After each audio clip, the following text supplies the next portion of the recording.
Hey fellow drivers, today we're going to try and answer a simple question that doesn't have a simple answer. Are bigger wheels better?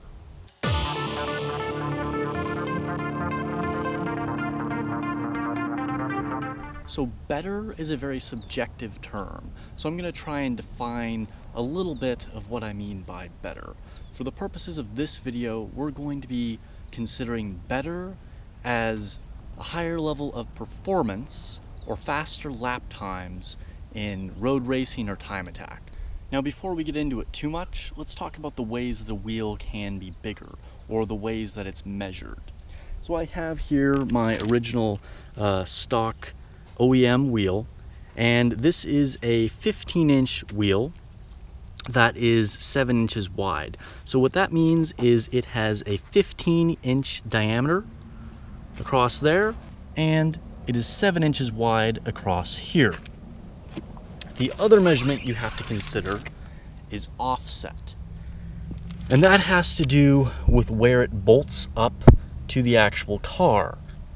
And the closer this face that bolts up to the car is to the center of the wheel is a lower offset, okay? If it's further out towards the face of the wheel over here, it's going to be a higher offset. And of course you can get into actual negative offsets if this bolts up way out in here. So I want to keep this video relatively focused because this could be really long if we went all the way down the rabbit hole with considering every different factor with wheel sizes. But let's talk about some of the basic downsides to changing your wheel size.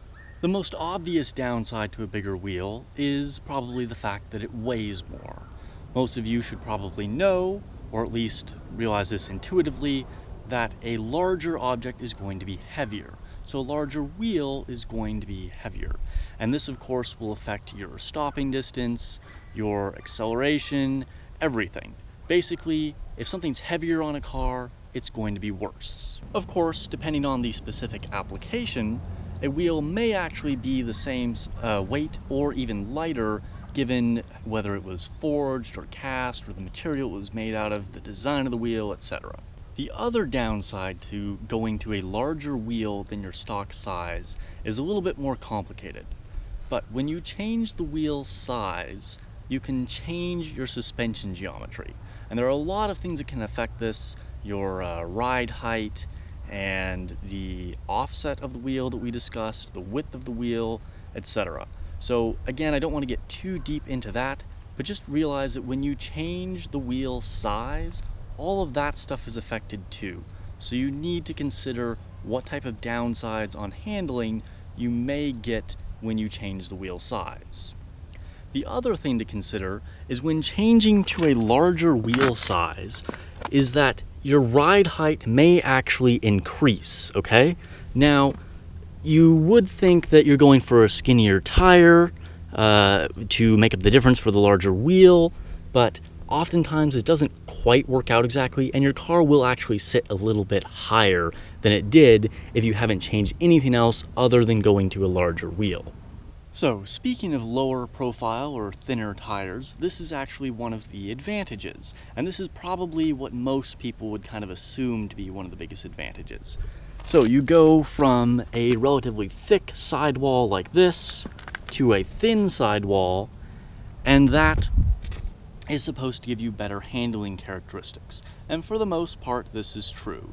You have less sidewall flexing, and you can get generally a more high performance tire like that. The other benefit of going to a larger wheel is that you can get a wider tire with more tread. Okay, so here I have my original OEM rear wheel versus my larger front wheel, and the front wheel is actually wider than the previous rear wheel. So I'm getting, theoretically, a lot more rubber on the road. Now, this is where you have to keep that downside in mind. Just because you go to a wider tire doesn't necessarily mean you're getting more traction. Because of that change in suspension geometry, your contact patch may not actually be as big as you think it is. aggressive cornering should be better, but straight line traction may actually be worse. And the last advantage that I want to talk about for getting a bigger wheel is something that most people don't do when they upgrade their wheel size, which is kind of silly when you think about it. And that is being able to fit bigger brakes, okay? Now, for those of you who know the MR2, you'll know that this is a significantly larger brake setup than the stock setup. So I have much larger Willwood calipers here and larger diameter rotors, okay? So this is going to give me way better braking performance than I would have with my stock brakes. And the thing is, I could not fit those on the car with the original wheel size. I literally cannot put these wheels on the car anymore because they will not fit over the brakes. You often see very large wheel sizes, both in diameter and width, on exotic cars and high-performance cars like Ferraris and GTRs, and a lot of people put those on their car simply because they look better. And there's nothing wrong with that, because they certainly do look better in most situations. Just keep in mind that you might not always be getting the performance benefit that you think you're getting, because cars that have larger wheel sizes like that were designed originally to work with those wheels. Also, if you're going to go for bigger wheels, take full advantage of it and actually upgrade your brakes. Make sure you're getting the tire. Consider your suspension.